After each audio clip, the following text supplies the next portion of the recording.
Hello everyone and welcome back to SB Living. I'm SB and this is the place for slow, seasonal, and spiritual living and where we celebrate food, faith, and family in the everyday. Now this week I've been making more of the traditional dishes that I grew up with. Some weeks I like to make them more than others, and as the seasons turn you really have that feel for nostalgia, those familiar and comfortable meals, and this past week was that kind of week. And what you see here is me preparing some rabbit. Rabbit is one of the meals that I used to have every single Monday night growing up. So not only was it part of our traditional culture, rabbit was a very popular animal to find in the tiny island of Ischia in Italy, and when my grandmother and grandfather came with my father and established their family here, rabbit was one of the items that they would never do without. And so I grew up with this stewed rabbit recipe. I find rabbit now, I think, in more stores and butcher shops than before. But when I was growing up, you had to go to that one Italian butcher and get your rabbit. So now, you can go to Asian supermarkets, you can go to any ethnic store, and you might find a whole rabbit. You can get one or two. They run about, I think it's $15 per rabbit. And depending on how many you feed, for myself and my family, it's one rabbit. Only because my husband doesn't really care for it, so it's just me and my 3 girls, and one rabbit will go quite far.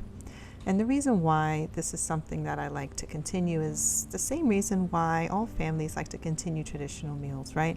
It's tradition, you want to pass it down, and whether or not you have a faith-centered life, food is one of those things that might as well be part of your faith. It has symbolism, it has history.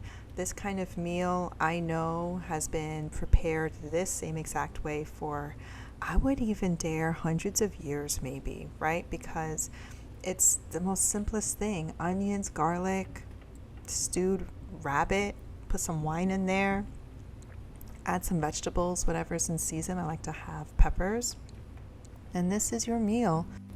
I also know that a meal like this has been enjoyed by many people in history that we now consider saints, that we see as heroes and heroines of the people and of the faith. And it's this homegrown, home kitchen type meal that makes you connect to your roots again. There's nothing that's been necessarily changed. I know it connects me back to my grandparents and those Monday nights when we would run from school, walk over to my grandparents' house, and just this aroma of wine and garlic just filled the air. This meal really sustained several generations of the family, and it was relatively cheap.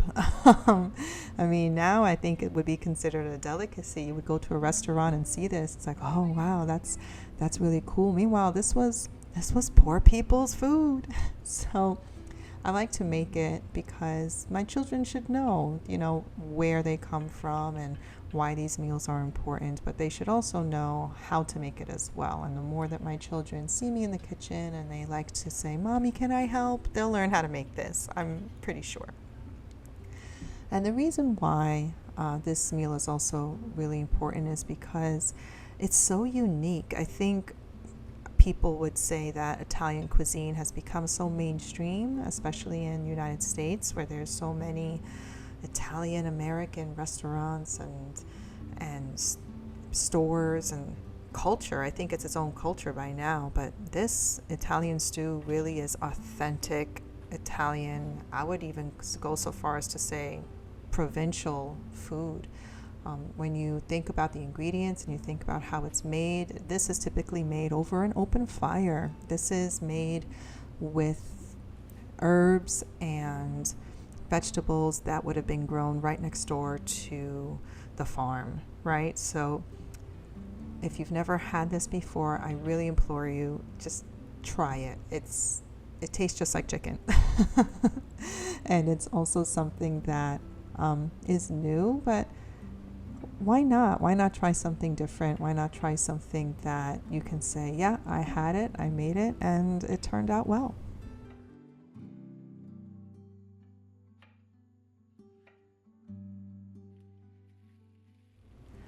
Anything like stewed rabbit goes well with sauteed vegetables, and I love to pair it with some peppers. And you can do this with any kind of pepper. My grandmother typically used those Italian long green Cubanelle peppers, but I get whatever peppers that I'm able to either grow or find on sale. So these little baby peppers are the way to go. And instead of pasta, which you could pair it or some rice, I like to make sure I have a few slices of some sourdough bread of the week to toast up, or maybe not toast, just leave it spongy to soak up all of the gravy. And that is the true way to eat this meal. The bread itself is thick enough and sturdy enough to sop up the oil, which don't hate on the oil. The oil is everything here. And just putting this on the table with the rabbit in the pot and the peppers on the plate, or even just served from the pan, that's really going to bless your table in a way that is authentic and genuine and full of tradition, just the way that I know that my grandmothers would have loved.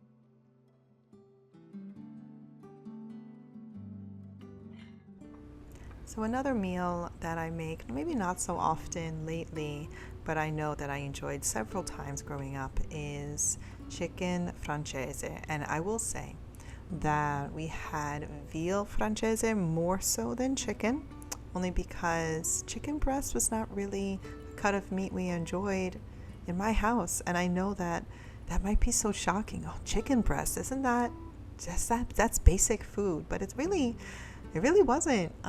We were fans of chicken as a whole. If we had chicken, it was roasted whole, and then we utilized the remaining parts of the chicken in other meals throughout the week.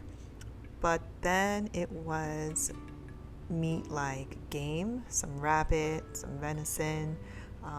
Then we would have some veal. We would have lamb. Lamb was always on the table.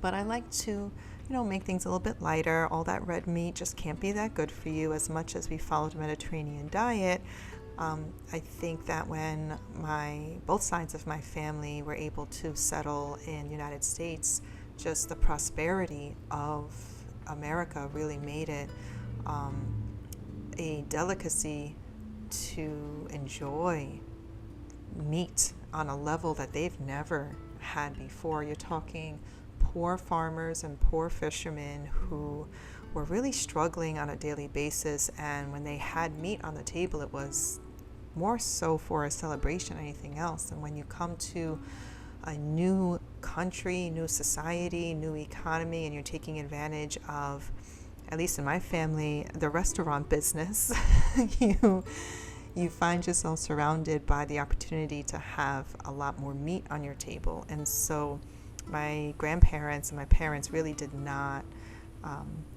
feel bad at all for getting their money's worth of veal and steak and beef and whatever they could have. They still served it in smaller portions, but I know now that that is just not sustainable long term, nor is that good for you. So chicken it is. And when you think about chicken Francese and you think about how to put this together, you're essentially just flouring and egging each chicken breast. You saw me pounding it out before just to make it more even, and then frying it up in some oil and some butter. I like to char the lemons just a bit for flavor. I think it gives the oil a bit more zing. And it's also really nice to present on top. I know I'm not hosting or anything here. I'm cooking just for my family that I see every day, but why not just put some extra special attention to the way the meal is served.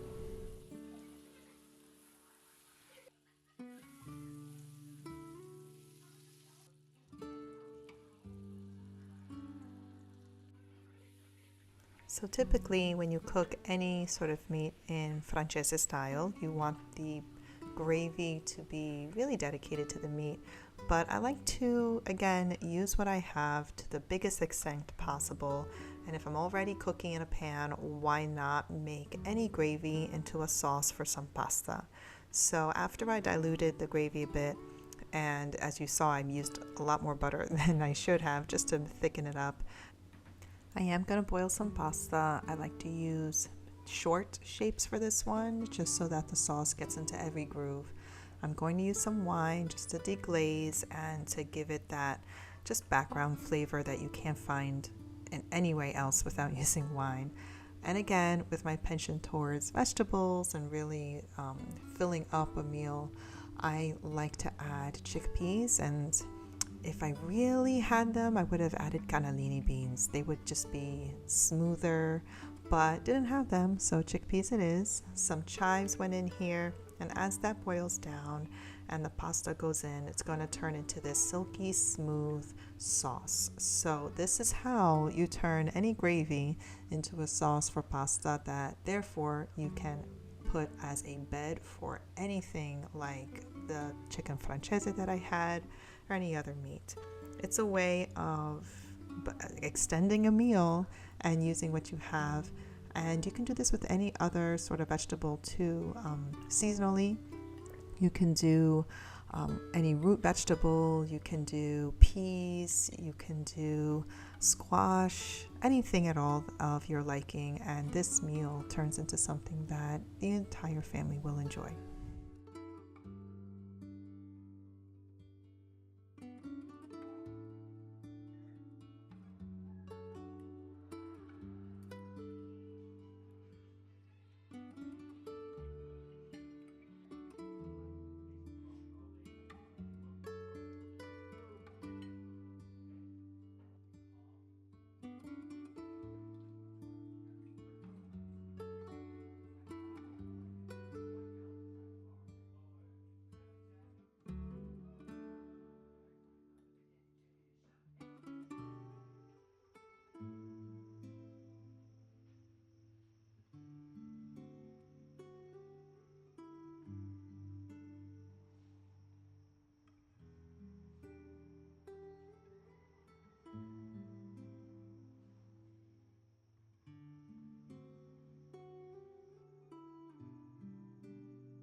So guess what?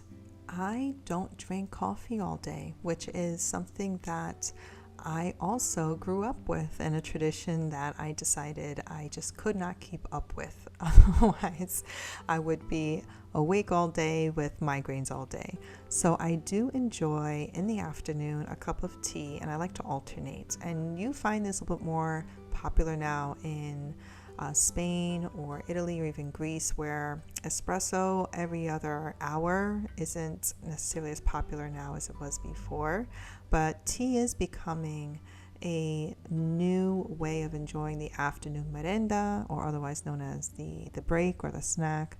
And for me, besides the typical Earl Grey, which I love, or the chamomile that I do like every so often but really use for sick days, I do enjoy some chai tea.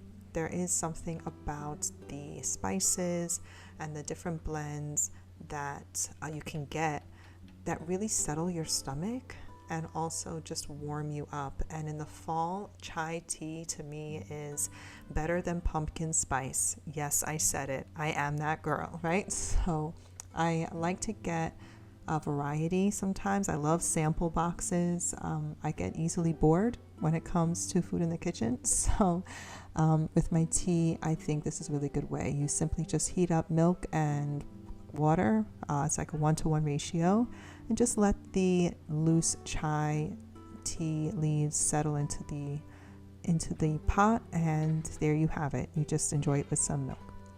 And the reason why I made it is because, I was feeling a little tender-hearted this afternoon, because all my girls, they wanted to have lentil soup for dinner, and lentil soup was one of the first meals I learned how to make when I was growing up. And my daughter that you see is helping me is just about the same age that I learned at my grandmother's side of how to make this lentil soup. And we all have that one meal that means much more than just the sustenance that it gives you. And when I think of lentil soup, I just don't think about my grandmother. I swear my grandmother smelled like lentil soup. The entire aroma of my house, I could just be transported back. But it is also a meal that shows up so often in religious history and biblical history. Lentils itself is like a complete protein. It is the best way to heal your gut, to heal yourself, and it also provides the nutrition that your body needs to keep going in an easily digestible way. If you cook the lentils correctly. If you don't, then you're going to have problems. But it also makes use of a lot of vegetables that you would otherwise have. So for me, it's the carrots, the celery, the garlic, the onion, the potatoes, the tomatoes, and the lentils. I use sometimes a little grain in the soup itself. Sometimes it's couscous. Sometimes I put in some orzo, some of those little pasta. And lately I've been loving barley, which is kind of like a more texturized type of grain, and it really gives a good bite to the soup. So you have to add in a lot of water, more so than you think, because the lentils soak up the water and so does the barley. And here I'm just adding in some oregano that I had randomly from my little jaunt in the garden earlier. And it's just a matter of putting it on the stove, covering it, and simmering it on low, and checking every now and then if you have to add more water or broth, because you don't know how much it's going to soak. I do add some bay leaves. It's one of those herbs that you just can't substitute. So after this lentil soup is made, it's just going to be the meal for the night at the table.